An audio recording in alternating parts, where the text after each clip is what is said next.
이 말씀을 본문으로 해서 다윗의 범죄와 화목제라고 하는 제목의 말씀으로 여러분과 같이 은혜를 나누고자 합니다.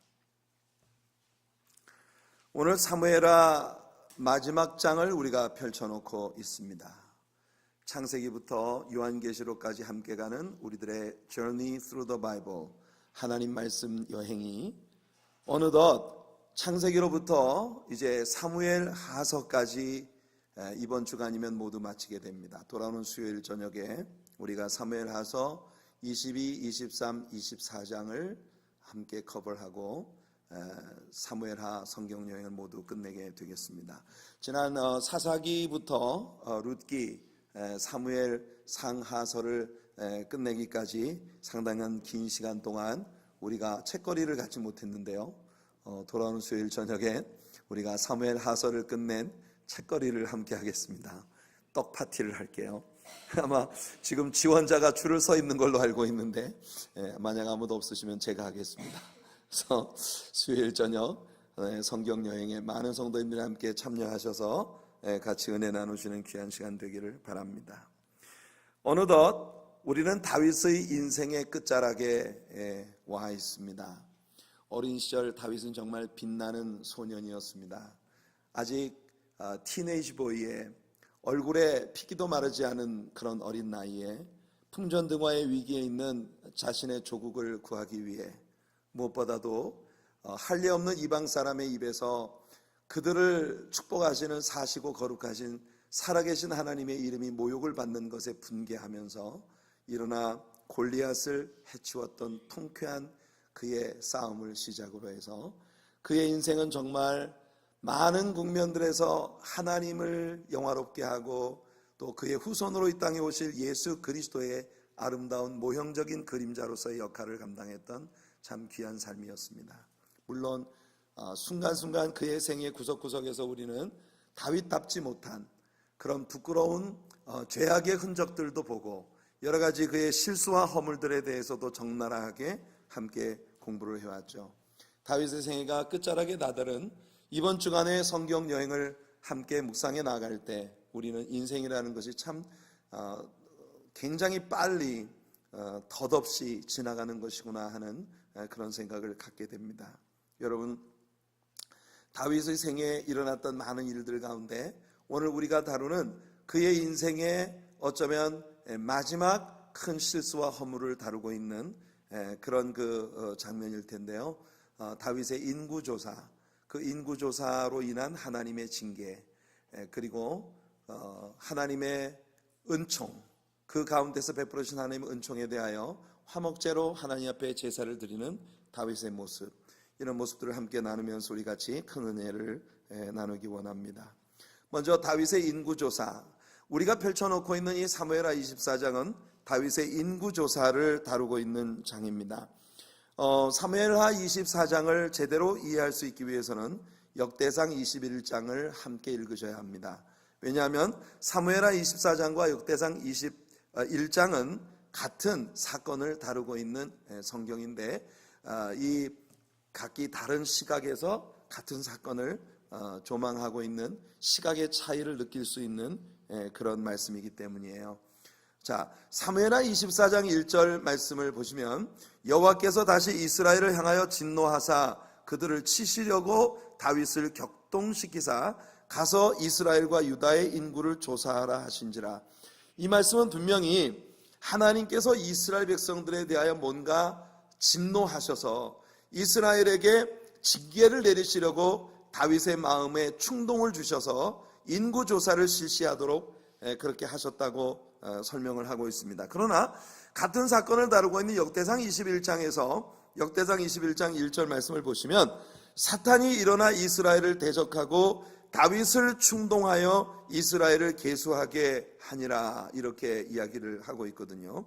사무엘 하서에서는 하나님이 다윗의 마음을 충동해서 인구조사를 시켰다고 했는데 역대기에서는 사탄이 다윗의 마음 속에 충동을 주어서 이스라엘 백성들을 인구조사를 시켰다고 이렇게 이야기를 하고 있습니다. 어느 쪽이 맞을까요? 이것은 여러분 양쪽이 다 맞습니다. 양쪽에 담았다는 것이 무슨 뜻이냐 하면 어느 시각에서 보느냐에 따라서 이렇게 다른 것이에요. 요즘 우리가 새벽기도 시간에 욥기를 공부하고 있습니다. 욥기를 통해서 우리는 우리가 인생에서 부딪혀오는, 우리의 삶에 부딪혀오는 다양한 일들, 질병, 사업의 실패와 성공, 그리고 또 자녀들에 관한 모든 일들, 우리가 우리의 눈으로 바라보고 있는 모든 이 세상에 드러나고 있는 표면상의 일들은 사실은 그 이면에 숨어있는 보이지 않는 영적 세계에서 벌어진 모종의 영적 전쟁의 양상을 그대로 드러내고 있는 것이라고 하는 걸 우리는 배웁니다. 욥이라고 하는 한 사람의 삶을 놓고 사탄은 욥이 가지고 있는 믿음이 가짜라는 걸 증명하고 싶어 했고, 하나님은 그 욥이 진정으로 하나님의 사랑을 받는 올바른 믿음의 의인이라고 하는 것을 증명하고 싶어 하셨던 것이에요. 그래서 사탄은 하나님께 나와서 하나님 앞에 챌린지를 합니다. 하나님, 욥을 우리 손에 한번 맡겨보세요. 내가 보기 좋게 저 욥으로 하여금 당장 하나님을 배신하고 하나님 앞에 불평과 원망을 늘어놓게 하겠습니다. 마귀가 하나님 앞에 허가증을 받았어요. 하나님의 퍼미션 안에서 마귀가 일을 했습니다. 여러분, 신자로서 여러분들의 삶에 여러분들이 원치 않는 다양한 종류의 어려움과 역경과 고난을 마주하실 때가 있을 거예요. 그러나 그 모든 일들을 여러분들에게 가져오는 악한 일들을 여러분들에게 조장하는 것은 다 사탄이 하는 일입니다. 그러나 여러분들이 두려워하거나 걱정하거나 염려하실 필요가 없는 것은 사탄은 하나님이 허락하시는 데까지밖에 못하는 거예요. 첫 번째, 하나님은 사탄에게 그래, 욥의 재산에 손을 대라. 그러나 욥의 몸매는 절대 손을 대지 말라. 그러니까 욥의 재산 다 뺏어가고 자녀들 죽고 주변에서 난리가 벌어졌어도 욥의 몸에는 손을 못 댑니다. 두 번째, 다시 와서 욥의 몸에 손을 대게 해달라고 허락을 구합니다. 하나님께서 욥의 몸에는 손을 대도 좋지만 욥의 생명은 건드리지 말아라. 고린도 교인들에게 바울이 하는 말은 하나님께서는 우리를 사랑하시기 때문에 우리가 감당치 못할 시험 당하는 것을 허락하지 아니하신다고 분명히 선포하고 있는 것입니다. 여러분, 우리들의 눈에 보이지 않는 영적인 세계에서 벌어지는 이 일들이 눈에 보이는 우리들의 삶에 반영되어진다는 것을 우리가 기억할 때에 여러분, 분명히 하나님께서는 먼저 이스라엘 백성들에 대하여 뭔가 진노하시고 계십니다. 그래서 이스라엘 백성들이 하나님의 징계를 받아야 할 필요가 있을 때에 다윗을 넘어뜨리려고 하는 사탄이 하나님께 나와서 다윗을 청구하는 거죠. 하나님께서는 다윗을 시험하도록 마귀에게 허락을 주심으로써 이제 이스라엘 백성들을 향한 하나님의 진노를 하나님이 행하실 그런 길을 여시는 것이에요. 그래서 사탄이 다윗의 마음속에 인구조사를 하도록 명령을 내리게 한 것입니다. 우리가 좀 촘촘하게 이 이야기를 이야기해 봅시다. 하나님께서는 무엇 때문에 이스라엘 백성들에게 이토록 진노하신 것일까요? 바로 하나님이 기름을 부어 세우신 다윗을 대적하고 압살롬의 반란에 함께 동참했던 이스라엘의 여러분 11지파가 그리고 유다 지파의 지도자들 중 일부가 다윗을, 하나님이 기름 부으신 다윗을 대적하고 하나님 앞에 반역을 시도한 이 일에 대하여 하나님께서는 이스라엘을 징계하려고 하시는 것입니다. 다윗이 인구조사를 실시하게 된 또 다른 하나의 배경은 당연히 다윗의 내면에 숨어 있었던 다윗 자신도 알지 못하는 그의 교만이 한몫했던 것입니다. 역대상 18장으로부터 20장까지 나오는 말씀을 읽어보면 다윗은 인구조사를 시키기 전에 자신이 일생 동안 싸워왔던 모든 전쟁의 역사를 뒤돌아보는 그런 회상의 시간을 가졌습니다. 자신이 혁혁한 공을 세웠던, 지난 어린 날부터 자신이 싸웠던 블레셋과의 수많은 헤아릴 수 없는 많은 전쟁과 싸움들을 그는 기억하면서 자신이 세운 위대한 업적에 스스로 도취되기 시작한 거예요. 그래서 다윗의 마음속에는 내가 통치하는 이스라엘 백성들에게 내가 그들의 왕이었기 때문에 그들이 얼마나 큰 복을 받았는지, 내가 그들의 왕이었기 때문에 하나님이 이 민족을 얼마나 축복하셨는지, 이것을 자기 민족에게 일깨워주고 싶은 마음이 들었던 것이에요. 그래서 그는 인구조사를 실시하게 함으로써 자신의 통치 아래에서 이스라엘이 얼마나 크게 부흥했는가 하는 것을 이스라엘 백성들 앞에 보여주고 싶었던 것입니다. 인구조사 그 자체가 죄는 아니죠. 우리는 출애굽기와 민수기에서 하나님께서 직접 이스라엘 백성들에게 인구조사를 하도록 명령하신 케이스들을 봅니다. 여러분, 출애굽기 30장 11절로 16절까지 말씀을 제가 읽어드리겠습니다. 하나님께서 이스라엘 백성들에게 인구조사를 시키시는 이유가 뭔가 하는 것이 여기에 잘 나타나 있습니다. 여호와께서 모세에게 말씀하여 이르시되 내가 이스라엘 자손의 수요를 조사할 때에 조사받은 각 사람은 그들을 계수할 때 자기의 생명의 속전을 여호와께 드릴지니 이는 그것을 계수할 때에 그들 중에 질병이 없게 하려 함이라. 무릇 계수 중에 드는 자마다 성소의 세겔로 반세겔을 낼지니 한 세겔은 20게라라. 그 반세겔을 여호와께 드릴지며 계수 중에 드는 모든 자 곧 20살 이상 된 자가 여호와께 드리되 너희의 생명을 대속하기 위하여 여호와께 드릴 때에 부자라고 반세겔에서 더 내지 말고 가난한 자라고 덜 내지 말지며 너는 이스라엘 자손에게서 속전을 취하여 회막 봉사에 쓰라. 이것이 여호와 앞에서 이스라엘 자손의 기념이 되어서 너희의 생명을 대속하리라. 이 말씀은 하나님께서 이스라엘 백성들에게 인구조사를 시키신 이유가 20세 이상으로 애굽에서 탈출하여 광야에 나온 모든 이스라엘 백성들이 하나님의 은혜로 말미암아 구원받은 백성들이라고 하는 걸 그들에게 상기시켜 주시기 위한 목적이었다는 걸 우리에게 분명히 합니다. 20세 이상 된 모든 이스라엘 남자가 성소의 세겔대로 은 20세겔을 반세겔의 성소의 세겔을 하나님께 바침으로써 내가 하나님께 구원받은 자녀가 되었다는 것에 대해서 그렇게 감사하도록 하나님께서 명령을 내리신 거예요. 그러니까 하나님께서 이스라엘 백성들에게 내리신 인구조사의 명령의 이유, 인구조사의 목적은 무엇이었느냐면 하나님의 영광을 드러내기 위한 것이었습니다. 그러나 오늘 여기 다윗이 인구조사를 명령하고 있는 그 목적은 뭔고 하면 다윗 자신을 드러내기 위한 것이었죠. 자신의 업적, 자신의 치적, 자신의 통치 아래에서 이스라엘이 얼마나 큰 복을 받았는가 하는 것을 나타내고자 하는 것이 그의 목적이었던 것입니다. 하나님께서는 다윗으로 하여금 인구조사의 명령을 취소하도록 여러 차례 기회를 주셨습니다. 우선 인구조사를 모두 마치는데 9개월 20일이 걸렸습니다. 그 9개월 20일 동안 하나님께서는 다윗에게 계속해서 이 인구조사를 취소하도록 그렇게 촉구하신 것이에요. 무엇보다도 요압 장군이 다윗을 만류하고 있습니다. 사무엘하 24장 3절을 보시면 요압이 왕께 아뢰되 이 백성이 얼마든지 왕의 하나님 여호와께서 100배나 더하게 하사 내 주 왕의 눈으로 보게 하시기를 원하나이다. 그런데 내 주 왕은 어찌하여 이런 일을 기뻐하시나이까. 요압 장군은 어쩌면 목숨을 내놓고 다윗에게 이렇게 이야기를 한 것입니다. 역대기가 다루고 있는 요압 장군의 다윗에 대한 이 이야기를 들어보면요, 더욱 간절한 진언이었다고 하는 것을 우리는 여기서 발견합니다. 역대상 21장 3절에 요압이 아뢰되 여호와께서 그 백성을 지금보다 100배나 더 하시기를 원하나이다. 내 주 왕이여, 이 백성이 다 내 주의 종이 아니니까 내 주께서 어찌하여 이 일을 명령하시나이까? 어찌하여 이스라엘이 범죄하게 하시나이까? 요압은 그야말로 목을 내놓고 왕에게 이런 일은 하나님이 기뻐하지 않으십니다. 왕이 이런 일을 행하는 것은 이스라엘 국가로 하여금 범죄하게 하는 것이요, 하나님의 큰 징계를 부르게 될 것입니다.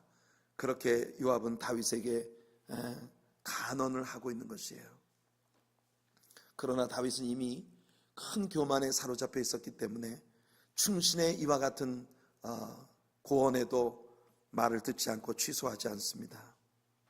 하나님의 자녀들이 때때로 교만과 아집에 사로잡혀 하나님의 인도하심을 따르지 않고 자신의 방법대로 하려고 고집을 부리는 일이 얼마나 위험한 일인가 하는 것을 다윗의 이 일이 우리들에게 보여주고 있는 것이에요. 인구조사에 나타난 다윗의 죄는 단순치가 않았습니다. 다윗은 아주 치밀한 계산 끝에 이 일을 저질렀어요.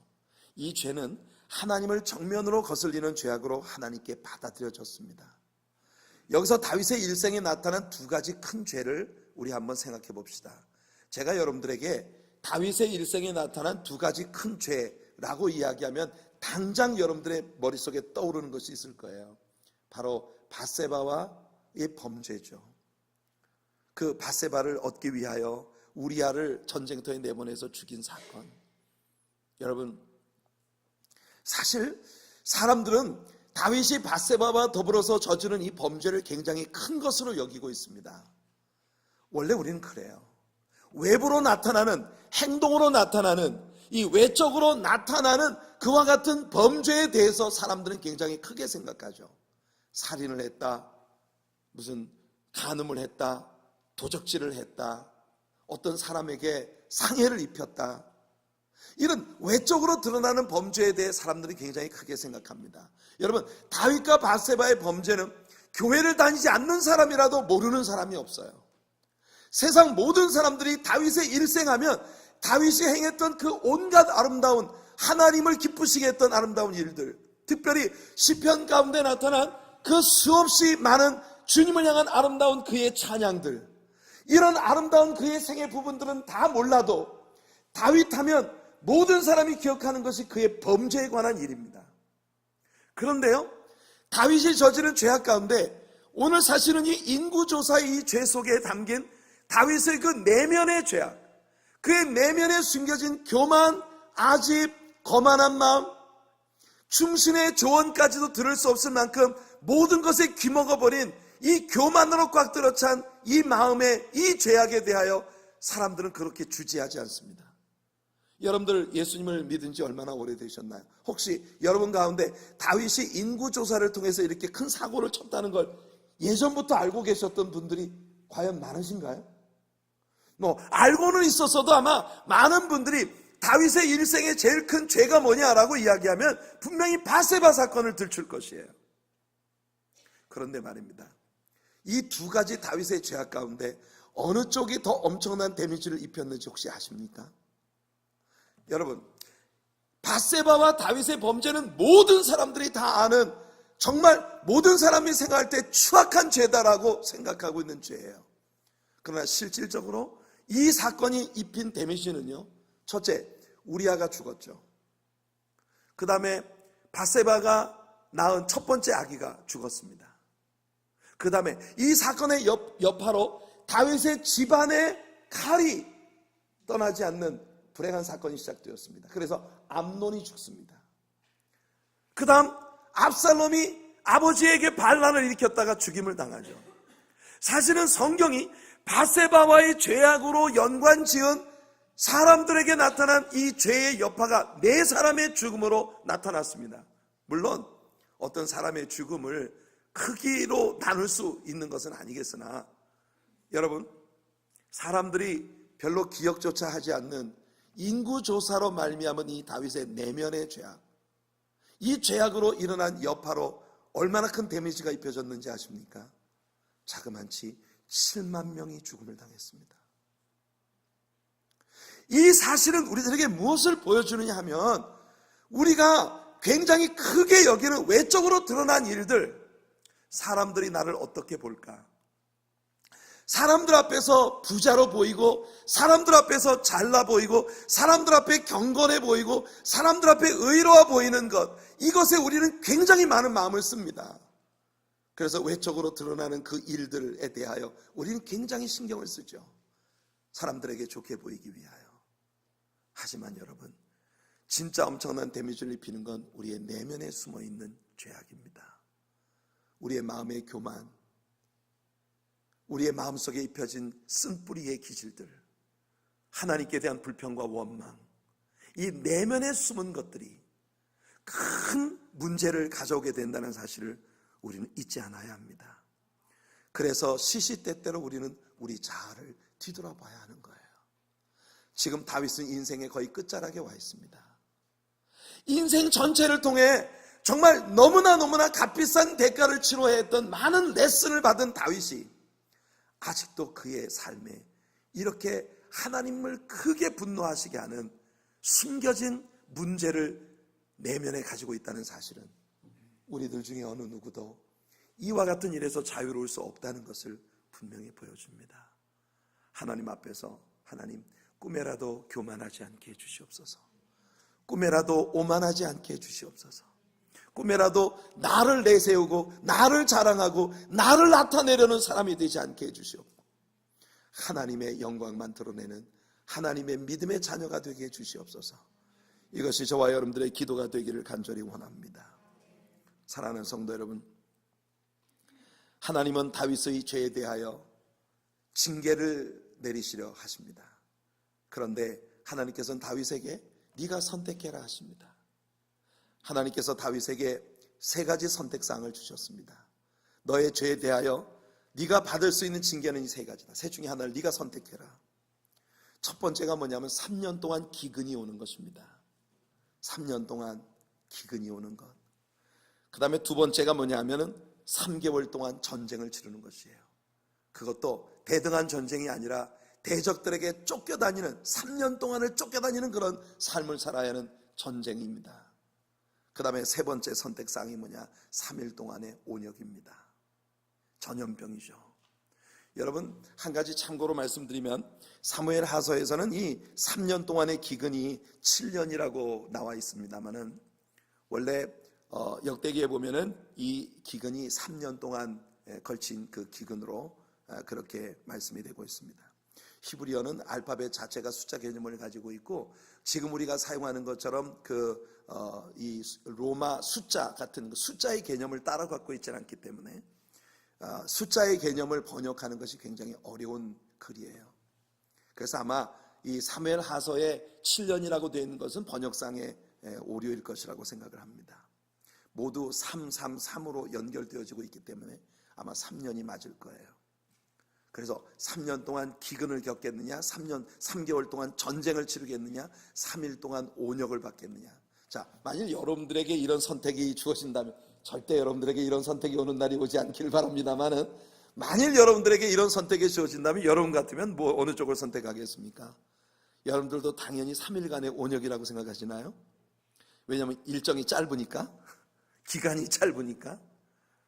여러분, 한번 다윗의 입장에서 생각을 해볼까요? 사실 다윗 시대에요, 3년 동안 기근이 오는 일은 이 역사 속에 여러 차례 있었습니다. 이미 우리는요, 창세기에서 야곱의 때에 글로벌 패민이 있었던 것을 우리는 이미 배웠어요. 그리고 이 모든 이 성경 안에서 보면 이 엘리야 때에도 또 3년 6개월 동안 비 한 방울 오지 않는 그런 기근이 그 땅에 불어닥쳤던 걸 볼 수 있고요. 또 사마리아 땅에 엄청난 기근이 와서 굉장한 인플레이션 현상이 일어나고 있었던 일들을 우린 성경에서 봅니다. 그러니까 사실 3년간의 기근이 심하긴 해도 이건 어쩌면 넘길 수 있는 방법이 있을 거예요. 3개월 동안의 전쟁은 어떨까요? 다윗은요, 대적들에게 쫓겨다니는 일로 평생을 산 사람입니다. 어쩌면 이 3개월 동안 이 전쟁을 택하는 게 다윗에게는 제일 쉬운 케이스였을지 몰라요. 다윗은 3일 동안의 온역을 받겠다고 했습니다. 그 선택의 기준이 무엇이었는지 다윗 자신이 이야기합니다. 사무엘하 24장 14절을 보시면 다윗이 가세게 이르되 내가 고통 중에 있도다. 청하건대 여호와께서는 긍휼이 크시니 우리가 여호와의 손에 빠지고 내가 사람의 손에 빠지지 아니하기를 원하노라. 사랑하는 성도 여러분, 다윗이라는 사람이 하나님의 마음에 합했다고 하는 것은 바로 이런 면에서 나타나는 것이에요. 여러분, 저는 말입니다, 어렸을 때 아주 개구장이었고 사고뭉치였어요. 그래서 아주 말썽을 많이 부렸습니다. 그러니까 자연히 어머님한테 매도 많이 벌었어요. 그래서 저희 어머님이 항상 쌀이가지를 하나 꺾어다가 문지방 위에 올려놓으시고 무슨 일만 있으면 석진아 들어와라, 이런 제일 무서운 일이에요. 여러분, 그 문지방 위에 있는 쌀이가지 꺼내가지고 종아리 걷어.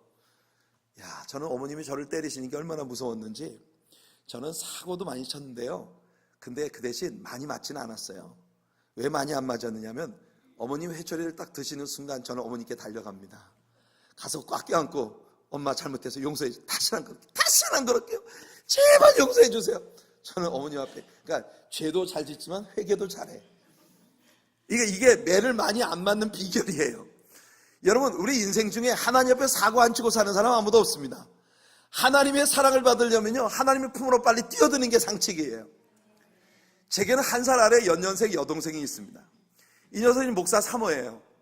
그런데 얘는 얼마나 야물딱진지 인생 살면서 걔는 좀처럼 엄마한테 회초리를 부르는 실수를 저지른 적이 없어요. 얼마나 꼼꼼한, 저는요 얼마나 덜렁대냐면, 어머님이 제가 초등학교 다닐 때 이미 네가 잃어버린 지우개를 쌓아놓으면 네 키보다 클 거야 그러셨어요.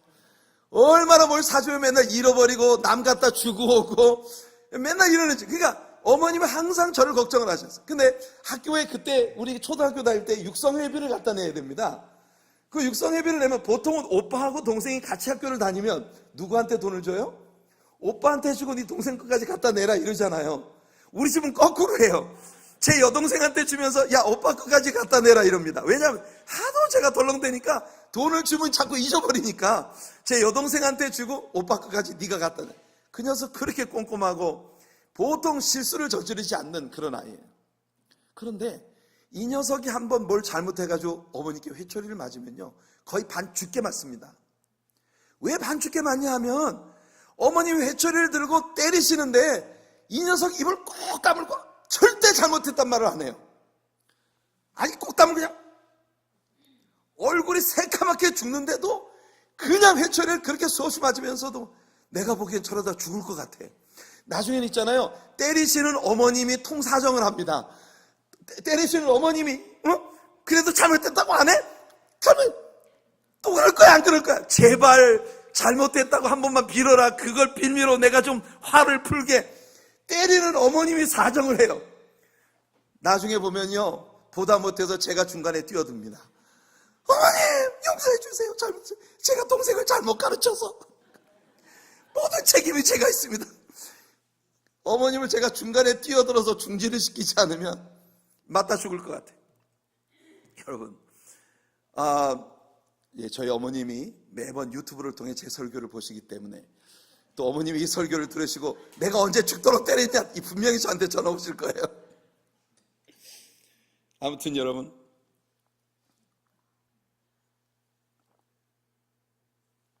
다윗은 자신의 잘못으로 자신에게 징계가 오게 되었을 때 그 징계에 대한 선택의 기준이 뭐였냐? 어느 쪽이 쉬운가? 어느 쪽이 빨리 모면할 수 있나? 어느 쪽이 쉽게 넘길 수 있나? 이것이 아니라 어느 쪽이 완전히 하나님의 손에 나를 위탁하는 것인가? 다윗의 기준은 언제나 그런 것이었던 겁니다. 성도 여러분, 우리들도 인생을 살아가면서 우리가 원치 않는 고통과 아픔들이 우리에게 다가올 때가 있습니다. 우리들의 기준은 절대로 어느 쪽이 남는 장사인가, 어느 쪽이 쉽게 넘길 수 있는 일인가, 어느 쪽이 쉽게 모면할 수 있나, 이것이 아니라 나를 사랑하시고 내 삶의 모든 것을 주관하시는 하나님의 품 안으로 뛰어드는 쪽을 선택하는 저와 여러분들이 되기를 예수님 이름으로 축원해 드립니다. 성경의 역사 가운데 수많은 믿음의 위인들이 있었습니다. 그 위인들의 삶을 보면 어느 누구도 평탄치 않았어요. 하나님 앞에 날 죽여주십시오 이렇게 말했던 사람들이 많았다는 걸 아십니까? 여러분, 우리도 인생을 살아가다 보면 하나님 앞에 차라리 죽는 게 낫겠습니다라고 생각할 만큼 우리의 인생을 고통스럽게 하고 아프게 하는 많은 일들이 우리에게 다가옵니다. 그럴 때 여러분, 우리는 하나님의 지혜를 배워야 합니다. 주님의 품 안으로 뛰어드는 것이 상책입니다. 더 기도하고 더 말씀을 묵상하고 더 주님 앞에 엎드려 하나님의 용서를 구하는 저와 여러분들이 되기를 바랍니다.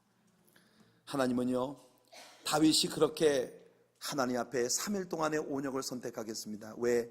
내가 하나님의 손에 빠지는 쪽을 선택하겠습니다. 그렇게 하셨을 때 하나님은 벌써 결정하셨습니다.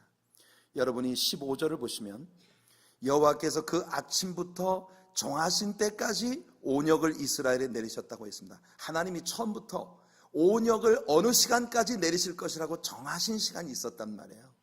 그 정하신 시간이 언젠가 하니 바로 아침부터라고 한 건 오전 6시를 말하는 것이고요. 즉 그 정하신 때는 언제냐? 다윗이 저녁 제사를 드리는 시간입니다. 저녁 제사를 드리는 시간은 언제냐면 오후 3시예요. 그러니까 여러분, 이른 아침 6시부터 오후 3시까지 하나님은 처음부터 그들에게 온역을 내리시는 것을 9시간 만에 그칠 것이라고 정하셨다는 것입니다. 이것이 하나님의 은혜고 이것이 하나님의 자비입니다. 한 번 치셨으나 도로 싸매시고 징계하심 가운데에서도 긍휼을 잊지 아니하시는 우리 하나님, 여러분 그 하나님의 품으로 뛰어드는 저와 여러분들이 되기를 바랍니다.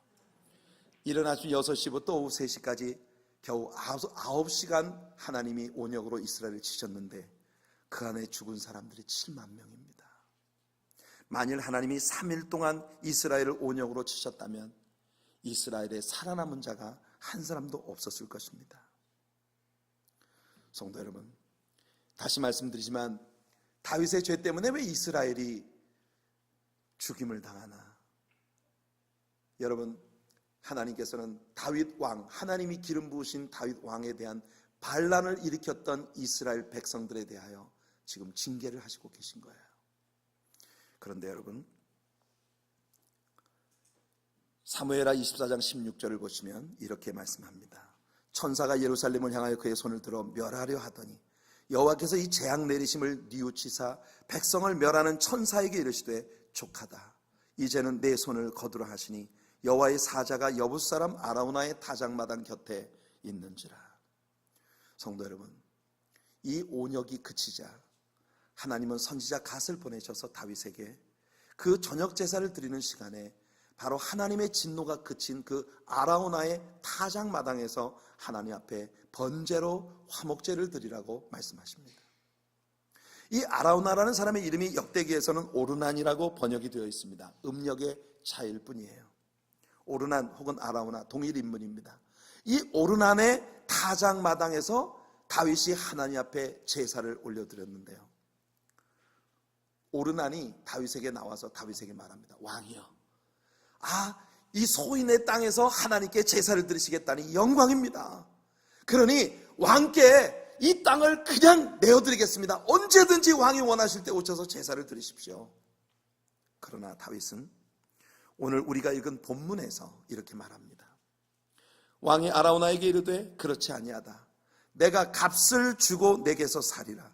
값 없이는 내 하나님 여호와께 번제를 드리지 아니하리라 하고, 다윗이 은 50세겔로 타작마당과 소를 사고 그곳에서 여호와를 위하여 제단을 쌓고 번제와 화목제를 드렸더니 이에 여호와께서 그 땅을 위한 기도를 들으심에 이스라엘에게 내리는 재앙이 그쳤더라.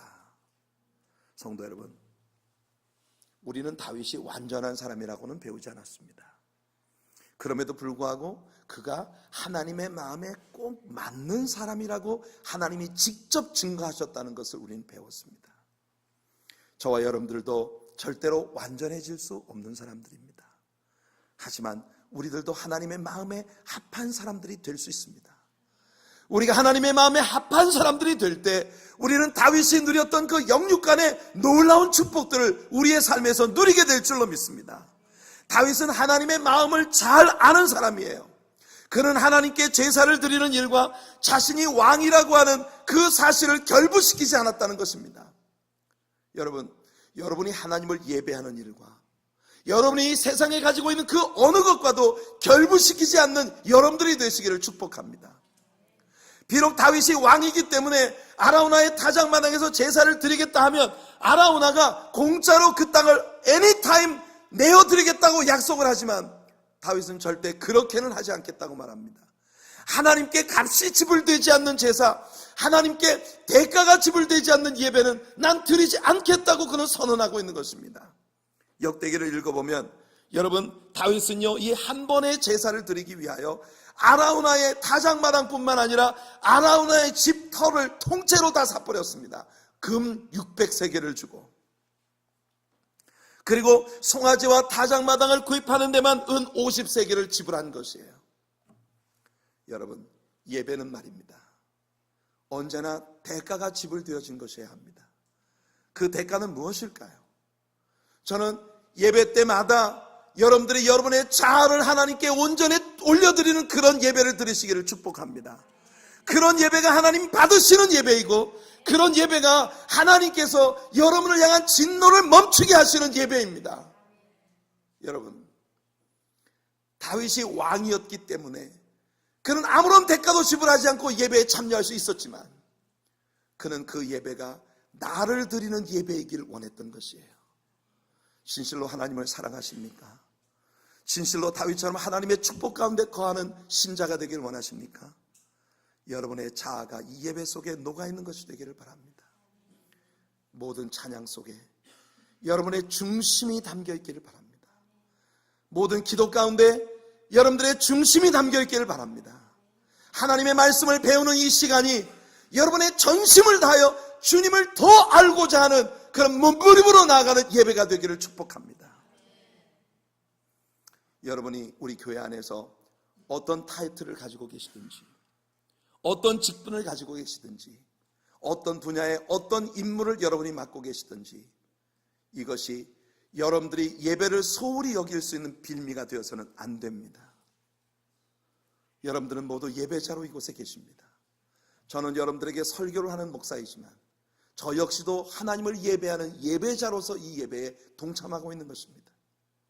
저는 월십 리더들과 함께 찬양을 할 때 저는 여러분들이 어떻게 찬양을 하는지, 얼만큼 여러분들이 열심히 하나님 앞에 찬양을 드리는지 그것을 관리하는 사람이 아니라 저 또한 예배자로서 이 강단에서 하나님 앞에 내 자신을 제사하기 위하여 전심을 다해 찬양하며 나아갑니다.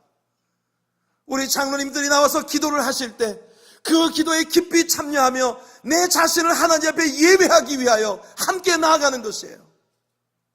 여러분이 장로라는 직분을 가지고 있다는 것이 여러분들로 하여금 예배를 온전히 드리지 못하게 하는 일이 되지 않기를 바랍니다. 여러분이 권사라는 직분을 가진 것이, 여러분이 집사라는 직분을 가진 것이, 성가대원이라는 직분을 가진 것이, 성가대 지휘자라는, 또 반주자라는 직분을 가진 것이 여러분들로 하여금 예배를 온전히 드리지 못하게 하는 일이 되지 않기를 바랍니다. 이 세상의 그 어떤 일도 여러분들 하나님 앞에 온전히 나를 올려드리는 그런 예배를 방해하는 것이 될 수 없기를 바랍니다.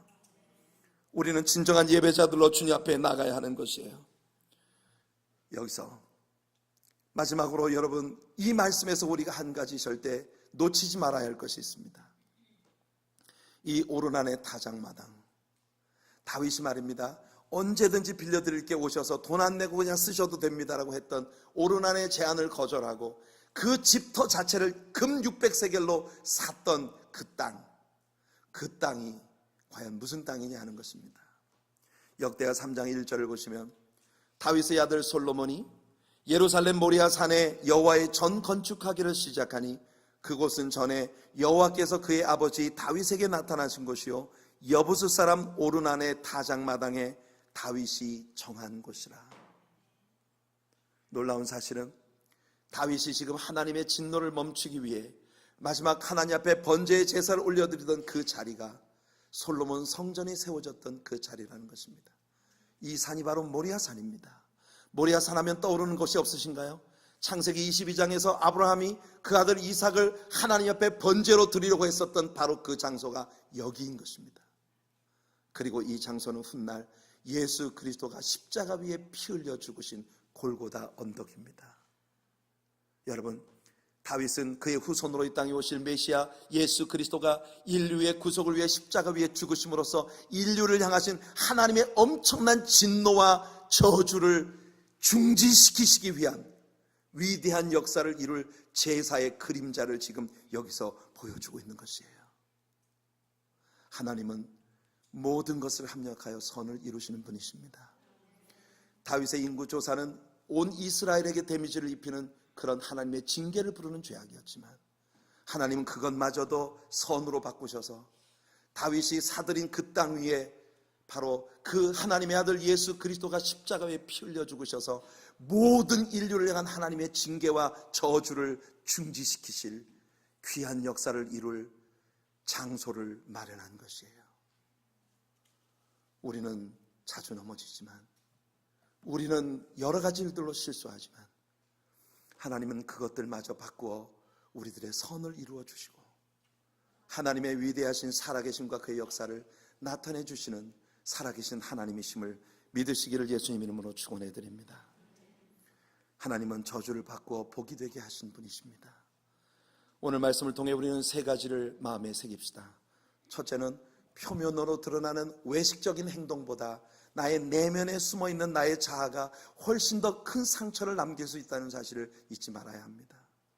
두 번째는 나의 죄로 인한 것이든 혹은 하나님의 어떤 뜻을 성취하기 위한 것이든 우리의 삶의 고난과 역경, 어려움과 환난이 다가올 때 우리는 우리의 모든 생을 하나님께 위탁하고 하나님의 품으로 뛰어들어야 한다는 것이죠.